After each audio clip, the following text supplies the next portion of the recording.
सभी को नमस्कार। मैं राजकुमार विश्वकर्मा।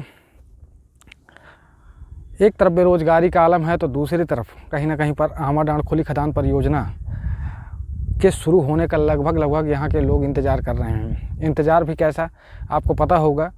कि लगभग बीते 5-6 माह से ऊपर हो गया आमाडांड खदान को बंद हुए। आमाडांड ये खुली खदान परियोजना के बंद होने से जो है तो आसपास के ग्रामीण क्षेत्रों में और आसपास के जो भी ऐसे मज़दूर वर्ग के लोग थे, चाहे वो ड्राइवरी करते हों या फिर किसी भी तरह का कोई भी मज़दूर, तो कहीं ना कहीं पर आज स्थितियां यहाँ पर ये बनी हुई हैं कि देखा जा रहा है कि जिस तरह की बेरोज़गारी का आलम है, यानी कि आप सोचिए कि अगर आपके पास कमाने का कोई जरिया ना हो, कमाने का कोई माध्यम ना हो, आपकी ज़मीनें भी चली गई हों, तो सोचिए आपकी क्या स्थिति बनेगी। यहाँ पर करीब करीब ऐसे 10 से 15 गाँव या कहें कि और भी ज़्यादा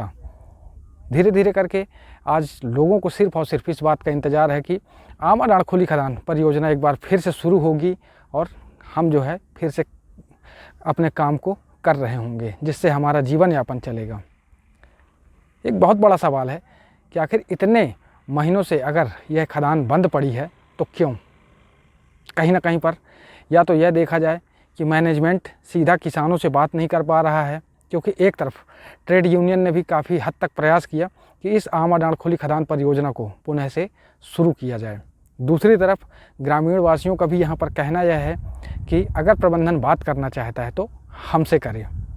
लेकिन ऐसा हो नहीं पा रहा है, क्योंकि कहीं ना कहीं पर बीच के वो बिचौलिए, वो मीडिएटर जो कहीं ना कहीं पर सिर्फ़ और सिर्फ इस सिस्टम के साथ, यहाँ आसपास के ग्रामीण क्षेत्रों के साथ और उस प्रबंधन के साथ जिसकी यह कंपनी है, जिसके माध्यम से यहाँ पर सब कुछ चलना है, सारा खेल कहीं ना कहीं पर इन बीच के बिचौलियों की वजह से, मीडिएटर्स की वजह से ख़राब पड़ा हुआ है। आज जब हम बीते दिनों में कई सारे ट्रेड यूनियन के नेताओं से हमने बात रखी, यहाँ पर के प्रबंधन से भी बात रखी गई कि आखिर क्या वजह है, क्यों इस परियोजना को जो है तो बंद रखा गया है। क्योंकि इस परियोजना के बंद होने से आपको भी पता है कि किस तरह का नुकसान है। एक तरफ जहाँ पर ट्रेड यूनियन के माध्यम से यह बात भी पता चली कि राजस्व जितना यहाँ पर से दिया जाता है वो भी दिया तो जा रहा है, लेकिन खदानें बंद पड़ी हैं, और जब खदान बंद पड़ी है तो ये कहीं ना कहीं पर एक नुकसान ही है, और ऐसा नुकसान जहाँ से मैनेजमेंट सिर्फ पैसे दे रहा है, राजस्व की भरपाई कर रहा है, लेकिन खदान बंद पड़ी है। दूसरी तरफ जब ग्रामीणों से बात की जाती है तो ग्रामीणों ने कई बार इस बात को रखा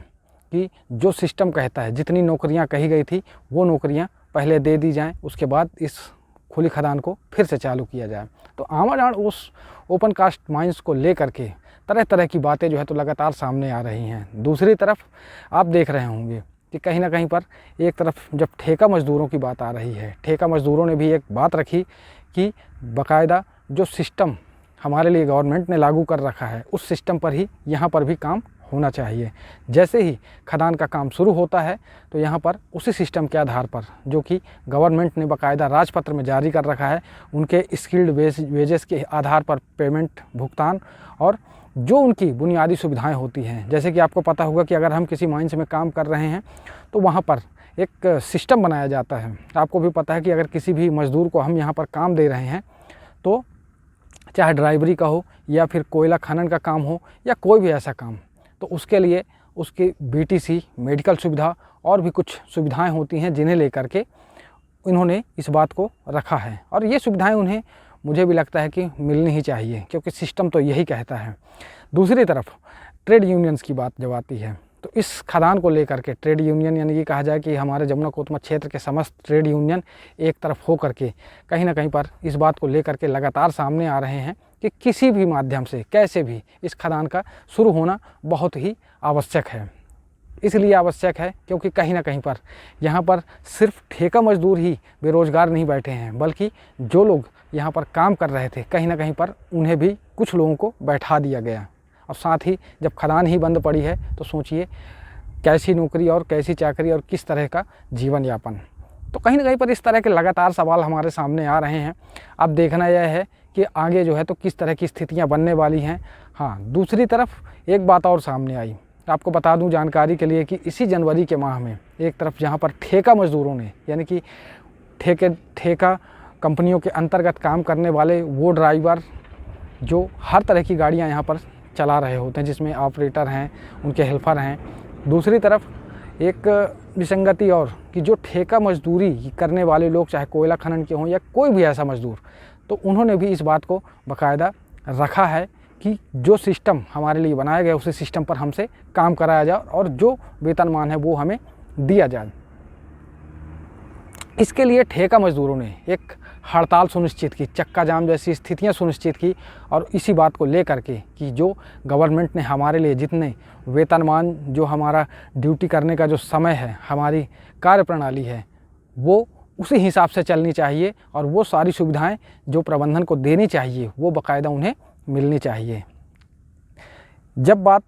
यहाँ पर से इस हड़ताल को लेकर के सामने आई तो हमने जब चर्चाएं की तो वहाँ पर एक बात सामने आई कि 16 जनवरी का दिन तय किया गया है और हो सकता है कि 16 जनवरी को हड़ताल, अगर ये सारी मांगें पूरी नहीं होती है तो तय है कि ये हड़ताल होगी ही होगी। और वहाँ पर समस्त ठेका मजदूर जो कि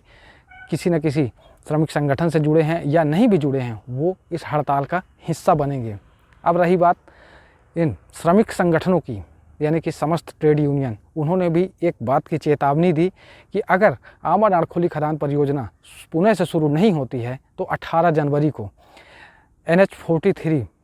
आपको बता दूं कि जमुना कोतमा क्षेत्र का लगा हुआ हिस्सा बदरा, जो कि NH43 का सबसे बड़ा हिस्सा है और वहीं पर से सारे रूट जो है तो शुरू होते हैं, तो वहाँ पर चक्का जाम,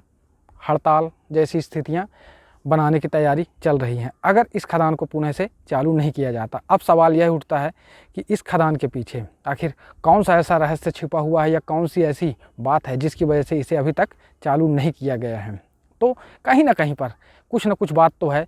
जिस वजह से आज ये आमा डाँड़ खदान चालू नहीं हो पा रही है, क्योंकि इस आमा डाँड़ खदान परियोजना के चालू होने से आपको भी पता है कि जब ये खदान शुरू होगी तो कई सारे यहाँ पर के बेरोजगार लोगों को, स्थानीय लोगों को, क्षेत्रीय लोगों को फिर से वो रोज़गार मिलेगा, चाहे ठेका मजदूरी की बात हो या फिर जिन लोगों को यहाँ पर नौकरियाँ मिलनी थी उनकी बात करें। तो ऐसी कुछ स्थितियाँ लगातार यहाँ पर बनी हुई हैं और इन्हीं स्थितियों को लेकर के मैं लगातार आपके सामने आता रहूँगा। मैं राजकुमार विश्वकर्मा, धन्यवाद।